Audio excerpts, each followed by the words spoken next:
What's going on, y'all? It's Venom Semaine, and we're gonna read this this reliable 4chan post of the Spider-Man Homecoming plot, because Marvel films never leak. Nothing leaks from Marvel films, except Spider-Man. Well, I mean, the Spider-Man suit didn't, and they've never had a plot leak before, but now we have a plot leak, and it's Spider-Man, so it has to be reliable. It's true, and it's from the Homecoming film. So let's read it, because it's true. And I had jury duty today, and it was awful, but that's another conversation. This is going to be a long video, so yeah, I want to first thank Travis Odom for giving me this information. He gave me this link on my last video, so big shout out to him. And this is in the description down there, so you can read along with me. It's very long. This is a long video. It's going to be long, so I'm going to talk about it and read it, then I'm talk about it. So yeah. Alright, first, the film begins with Spider-Man thwarting a bank heist in the beginning of the morning, taking down all of the thugs. What is that on my nose? Except for one, the final robber, and threatens to blow the head off his victim if Spider-Man doesn't let him go. Again, I'm reading this verbatim, so there are some errors in it, and I'm going to read it like that because it's funny. The final robber and threatens to blow the head off his victim if Spider-Man doesn't let him go. Spider-Man responds by doing nothing except for flashing the spider signal at him and threatening to summon the spiders, which scares the thug into surrendering. Peter collects pictures he took of the event to turn into the Daily Bugle after school. While the police are collecting witness statements, one woman says, "Daredevil saved us!" And she's corrected by another guy who explains that it was their friendly neighborhood Spider-Man. Spidey is met with appraisal by the people of New York, and the title card appears. As soon as he takes off the costume, life starts shitting on him. Like fecal matter is put onto his life as soon as he takes off the costume. Peter arrives late for school and misses a test that he is unable to make up. He's basically invisible to everyone except Harry and the students who think that he's loser. And okay, so who is he invisible to? Because is he invisible to Aunt May? Because the students, he's not invisible to them because they think of him as a loser. And Harry is his friend. Does Harry think of him as a loser? No, Harry's his friend. So who is he invisible to? Whatever, let's keep reading. Liz Allen, however, who is dating Flash Thompson, seems to have a thing for Peter. Uh-oh. Flash is obviously jealous of Peter and is constantly trying to instigate with him, but Peter never budges. Harry tries to get Peter to join the homecoming dance committee that he and Liz are a part of. But Peter declines, explaining that he has enough on his plate with school and making up the work he misses. After school, Peter turns in the photos to J. Jonah Jameson, whose excuse for underpaying Peter is getting the pictures to him late, despite having had to go to school, and being the only pictures of Spider-Man foiling the robbery since the criminals took out the cameras. JJJ reveals that one of the thugs, by the name of Herman Schultz, actually got away with some of the money, and JJJ twists the story into accusing Spider-Man of working with the criminals, allowing them to get away before the police arrive. Peter returns home to get chastised from Aunt May, who's received a call from school about Peter's chronic tardiness. Peter responds by handing her the little money he got from freelancing at the Bugle. She goes easy on Peter, realizing he's been trying to do a lot for May after losing Uncle Ben and the house. Because of his age in the city, Peter is unable to find any other work. May tries to set Peter up on a date with a friend's niece, who she's really been trying for weeks. But Peter declines, using schoolwork as the usual excuse. Norman Osborn's Oscorp boomed in productivity shortly after the collapse of S.H.I.E.L.D., hiring many of its scientists and resources. It is a fast-growing enterprise, perhaps one of the fastest, projected to rival even Stark Industries within the next decade. Many of the world's top scientists are employed at Oscorp, from Adrian Toomes to Otto Octavius. The former is the antagonist of the film, while the latter, among others, is just name-dropped. Norman Osborn's, that's before. Toomes lives alone with his daughter. So that's not alone. He lives with his daughter. and has earned the nickname of the Vulture for making a career out of refurbishing old or dying scientific advances in fresh, innovative ways. His newest venture is a winged exosuit based off of the technology used by Iron Man, War Machine, and the Falcon. So Iron Man and War Machine have the wings. I'm joking. I understand what they're saying. I was making a joke. No need to shit on my life in the comments. Unable to create a battery or arc reactor powerful enough to run the suit, because the Falcon suit is powered by an arc reactor. I didn't know that, but if you don't know, now you know. The prototype is only able to run on the wearer's vitals for a short amount of time. Well, that's really bad. That's crappy. You make a suit that runs on your vitals, and it'll kill you if you wear it? That's crappy. So Osborn suggests human test trials. But if they aren't testing on humans, then how are we running it off of vitals? Maybe they created it that way? That's really bad. I don't know. But Toombs argues that it would be illegal and unethical as the suit is not ready. Prolonged exposure would lead to fatally ill side effects, causing the wearer to age rapidly after removing the suit. So once you take it off, then you age. But while it's on, it doesn't age you. It just kills you. Remember that. Because I'm sure it'll be contradicted later on. Osborn has the test run behind Toombs' back anyways, and the human subjects age rapidly, just as Toombs had predicted. So did they have it on? Or did they take it off? We don't know. Isn't that interesting? When Toombs learns Osborn ran the test behind his back, Osborn convinces Toombs that the suit is a success. Though he believes Osborn, the lie isn't enough to ethically convince Toombs to allow Osborn to get away with his crimes. He threatens to reveal Osborn as the fraud he is. And in response, Osborn frames Toombs, hoping the scandal will be public enough to get the project the funding it needs. So Osborn framed Toombs, saying Toombs is the one that put these human test trials, he did these unethical human test trials, and he did this so they would get money? Wouldn't that get it shut down by investors or something? Whatever. Hey, there's a spider on the window. That's gross. I hate spiders. Anywho.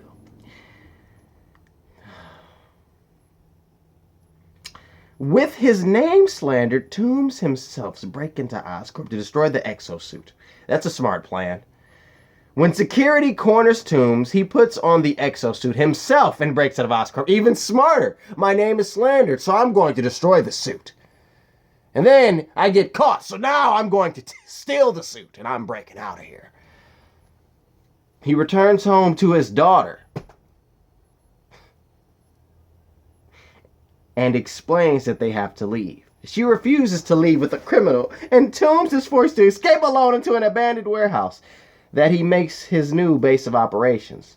Though he is tempted to exact his revenge on Osborn, he chooses not to go down that path, believing he's already done enough to slander his own name and lose his daughter. Toombs begins experiencing the side effects and accelerated aging. So did he take it off, or is it still on?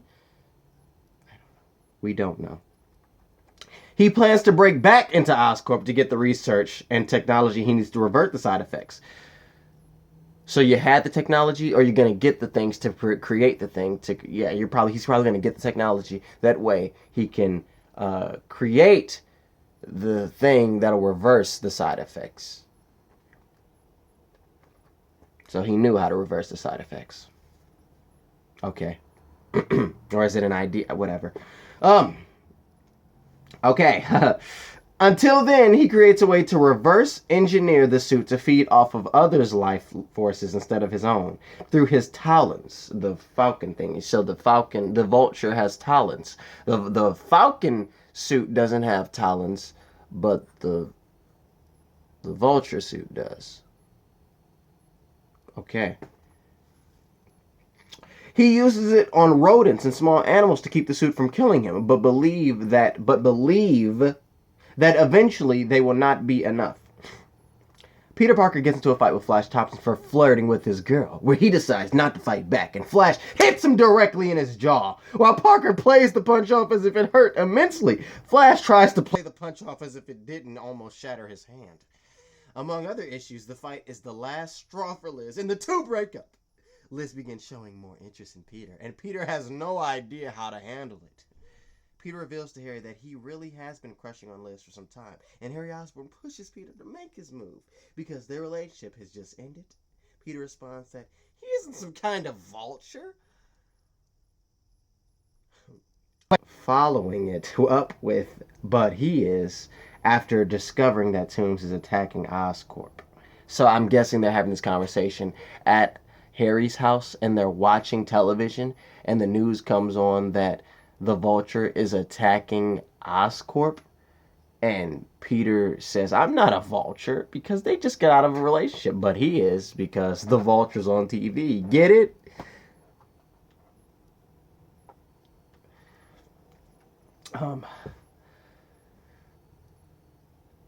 Harry is freaking out because his father might be there, but Peter has to come up with an excuse so that he can go stop Toomes. Spider-Man arrives as the Vulture leave Oscorp, and the two duke it out in the city. Spider-Man cracks on his old appearance and tries to rip out his flight systems, but Toomes explains that the flight systems are the most well-protected parts of the suit. Spidey accidentally goes for the life support system, not realizing what it is, and Toomes has no choice but to escape with what he has and begin draining the energy of innocent victims. With Oscorp's private research and encrypted files, Toomes learns of a secret formula Norman has developed known as Oz. Toomes believed that if he can replicate the Oz serum once more, it can reverse the accelerated aging and cure the side effects of the Vulture exosuit. There were no human test subjects, only animals. But he believes that it works, and he can be the first. Until then, Toomes begins stealing the components he believes he needs to replicate the Oz formula, knowing that soon enough his talons won't be eventually, begins to drain the life from living humans. What? Knowing that soon enough his talons won't be eventually, begins to drain the life from living humans. The talons won't be enough. It doesn't say enough. Won't be eventually. So won't be enough eventually, I guess. So wait. So did did he go back to Oscorp to steal more stuff? Toomes begins stealing the components. So he went back to Oscorp again for the third or fourth time. Okay. Harry is upset at Peter for leaving when he was worried about his father, but Peter makes it up for him by deciding to join the homecoming dance committee, much to Liz's excitement and Flash's disappointment. Flash's hand is put in a cast after the fight with Peter, but he blames it on punching a wall because he missed Liz so much, because that's gangster, dog, you know. I miss my girl, so I punched the wall. The homecoming committee decides on making the school dance Avenger-themed, while some of the faculty advise against this because of the controversy surrounding the Avengers. They said, hey, we shouldn't do this because of the controversy surrounding Avengers, not the Avengers, Avengers. As of late, the students outnumber the faculty and vote for theme virtually unanimously. Peter is always late to meetings because of Spider-Man and the Bugle, but one day Harry offers to be Peter's wingman. Get it? Wingman, Vulture. And Peter gives the courage and gives Peter the courage he needs to ask out Liz. Peter offers to take Liz to the Oscorp Science Fair. At first, she is weary until he explains that it's just one of many activities at the carnival later that night. So they're going to a carnival, and Oscorp is having a science fair at the carnival, not at Oscorp, the company, because that wouldn't make sense for him to say, hey, let's go there, because the Vulture keeps going back and forth there, and you would be putting Liz in danger. So they're having a science fair at a carnival because reasons. whatever. Okay. Um, Toombs discovers his daughter, Valeria, is at the carnival and goes there to visit her. See, I thought it was going to be like Liz was his daughter, and I was going to be like, oh, snap, but that's not it. Okay. And begins to visit her, and goes there to visit her, where he offers her the money and wealth he has been amassing for her. He's been stealing money, too? Where? Okay. Valeria, however, shuns her father, considering him a monster for what he's done. She rejects him and the money, and Toombs considers this the final straw before declaring revenge on Osborn once and for all. When Peter meets Liz at the carnival, the Vulture begins his attack on the carnival to find Osborn. Spider-Man is forced to appear in the battle, and battle Vulture, who gains the upper hand this time around. So he says, bump you, Liz. I'm Spider-Man. I'm gonna go, and Spider-Man is forced to appear and battles Vulture, who gains the upper hand this time around. Osborn tells Toombs what he already knows, so Osborn is at the carnival. Okay? He's, I guess, doing the science fair. Alright? Osborn tells Toombs what he already knows, that the Oz formula was tested on various animals and never given human trials, and it was a failure. Toombs tells Osborn that he's turned him into a monster in the eyes of his daughter, and Osborn explains that he's done that himself. The suit upgrades keep Peter from damaging the life support system, same way as before, and Toombs uses his talons to drain Peter's energy, restoring youth and granting strength like never before. While Peter doesn't age, he's weakened immensely. Osborn makes his escape, causing Toombs to leave. Tony unexpectedly picks up Peter from the carnival, and the two discuss Toombs on the way home. Stark reveals that he doesn't trust Osborn, and not just because he leads a rival company. So Peter became Spider-Man, leaving Liz, and then went back to being Peter and got in a vehicle with Tony Stark at the carnival instead of going back to Liz to make sure she was all right and to let her know that he was all right.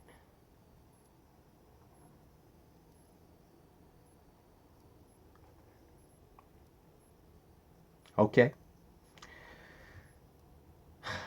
The Accords keep Tony from directly helping stop Toombs, but he can indirectly help Peter. That's what's the problem with the Accords. Peter asks for schematics on the Iron Man and Falcon suits, and Stark tells them that they're a little too advanced. When he shows them to Peter on a holoprint, Peter blows Tony away by understanding the tech immediately and building Toombs' suit from scratch.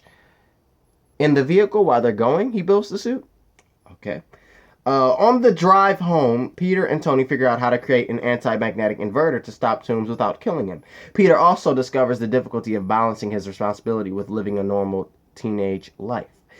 Right before he drops him off, Stark also reveals he saw Peter spill the spaghetti with Liz and gives him some advice on how to deal with women. What is that like a phrase? I saw you spilling the spaghetti. Or was Peter, like, did he have spaghetti and actually spill it on her? And that made Tony say, I got to give you some advice. First, if you're eating spaghetti, don't spill it on your girl. Is that what it was? Is that how? Is it? No? Okay. All right, he was spilling this. I saw you spilling the spaghetti, old sport, or youngin'. When Peter asks what Tony looks for in a woman, Tony says, redheads. Peter says, oh, it's a shame he doesn't know any.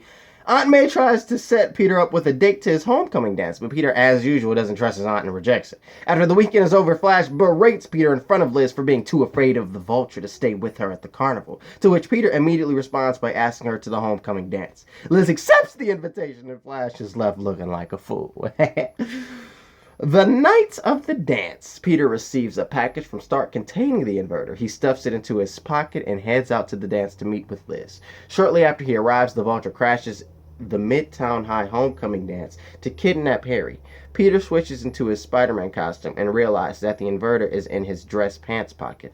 Why did Adrian Toombs crash the dance to get Harry? Why didn't he just go to Harry's house? Does he not know where Harry lives?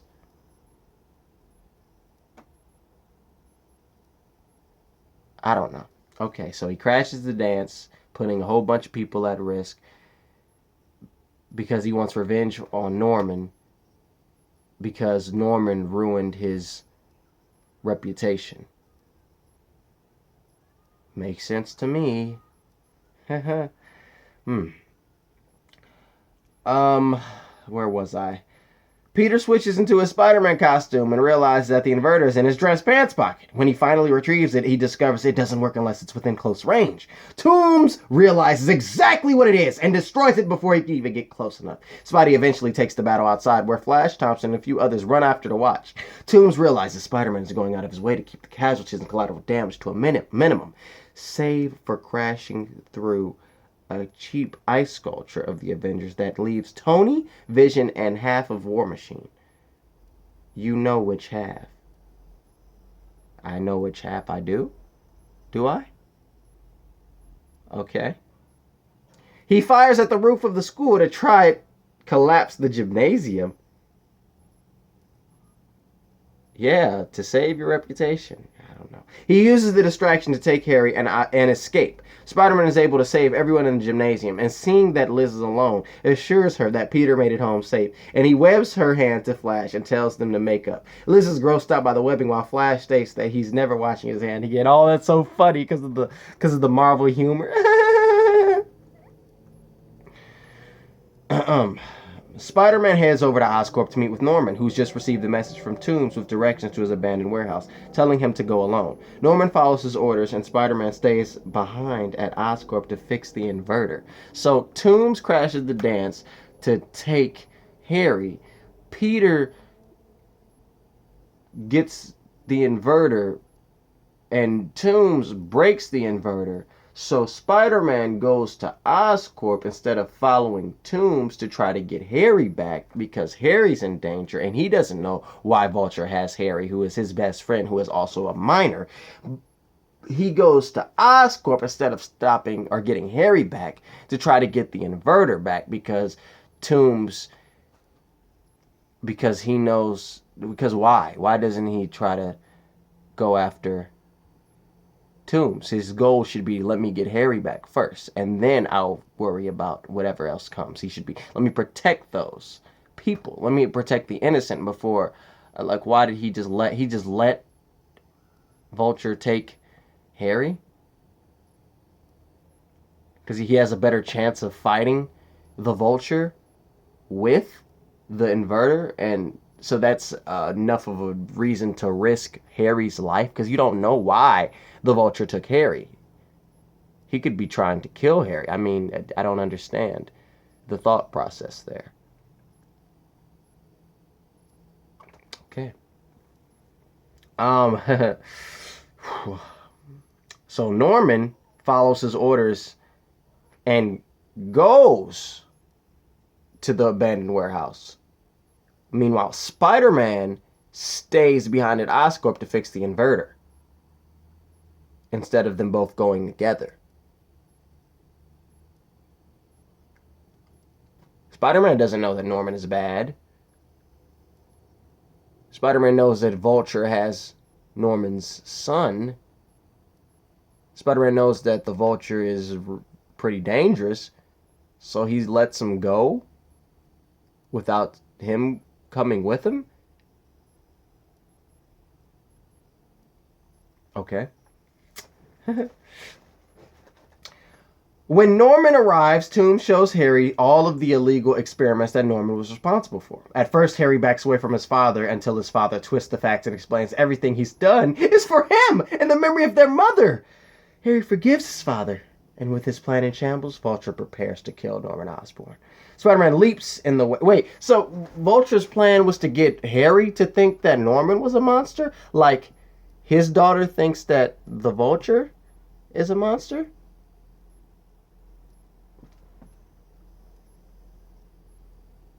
What?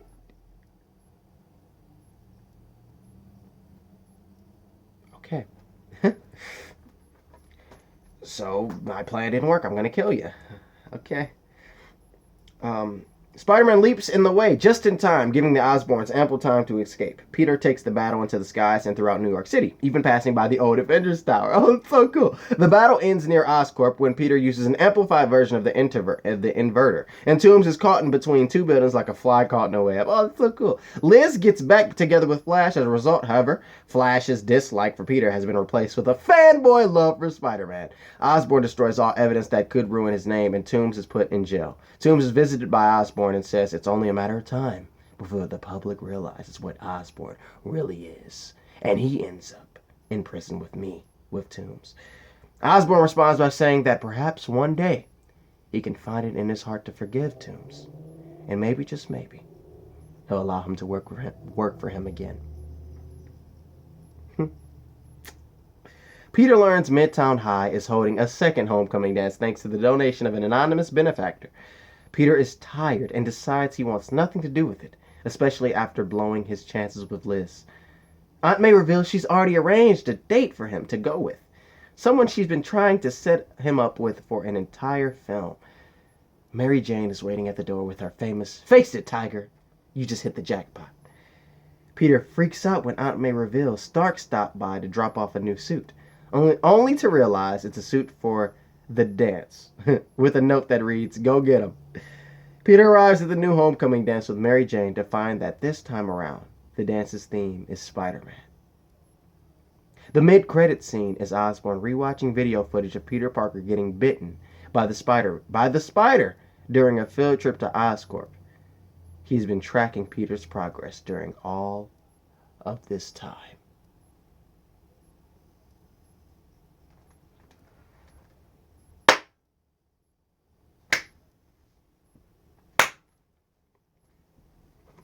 Thoughts, opinions. I think that the story, this is supposed to be a rough draft. It was rough. I mean, well, this isn't the script. This is somebody rewriting what's in the script. Yeah, the story to me, I think, is a load of baloney. It's bull. Yeah, it's bull. I don't think this is true because we don't get leaks from Marvel.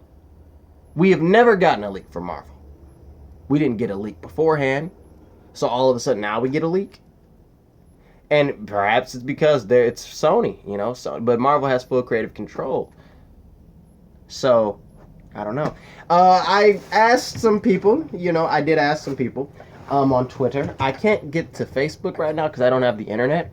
So how are you on Twitter, Venom? Phone tethering. I mean, I can't get on phone tethering while I'm recording. But I did ask a few people, so this is from earlier. I didn't ask anybody, but I just tagged Spider-Man's Web. If you don't know, I always talk about it on my channel. He has sources. I tagged him in this tweet regarding it, and he said something that I was kind of thinking. So this is what he said. Well, Marvel guarded Spider-Man like Fort Knox, and there were no leaks of the suit. I doubt the story would leak that easily. He says that it's pretty good and pays homage to Ultimate Spider-Man with Norman Osborn, Oz, Liz Allen, and Mary Jane at the end. Reminds me of the Spectacular Spider-Man episode with Vulture, along with the neogenic nightmare from the 90s cartoon. And then at Ciassi, he says he actually likes that. If it'll share similarities to the Spectacular Spider-Man cartoon, he's down for that. And there was an episode, the 90s cartoon, there's an episode where the Vulture absorbs Spider-Man's power to prevent aging because the suit in there would age him, I'm assuming. I mean, I'm not too sure if I connect. I don't remember the episode, but I'm not too sure if I even connect with the idea of a suit aging you. If I even believe that, or at least in the way it's been presented. Ciassi also says if the film makes sense if they're going to cast an old guy to play Adrian Toomes, like maybe Mark Rylance. And I looked up Mark Rylance, and he's the guy in the new movie coming out, the BFG, the Big Friendly Giant. And he's been in other movies that I haven't seen. But yeah, so my thoughts on this are that I think it's fake. I think this is fan-made. I think this is something that was made by somebody to try to get some attention. It was made by an anonymous user on 4chan. And I don't believe that this is true because it's some inconsistencies. It doesn't make sense to me. A lot of things don't make sense. As the things that I've said in this video. But yeah, that's really it. That's all I have to say about it. I mean, I don't believe it. I don't think this is true. I think this is baloney. Good baloney, bad baloney, it's baloney nonetheless. Yeah. That's my thought. What do you guys think? What do you think about this? Let's have a conversation in the comment section below. As always, thank you all for watching. I've been Samir and saying hit the like button if you liked the video. Share this video around with all of your friends. It's a very long video. But, you know, I feel like we need to be in depth with this. This is a little bit in depth, you know, a little bit of analysis of it. And just some kind of dramatic reading of it. Why not? So, again, I thank you all for watching. I'm Vince Me and saying hit the like button. All of my social networks are down there in the comment section, in the description. Not the comment section, in the description. And let me know, do you think this is true? Do you think this is false? Comment section down there is where you can voice your opinions. I'm Vince Me. Like button, subscribe. Share this video around with all of your friends. Peace. Have a good one. Peace.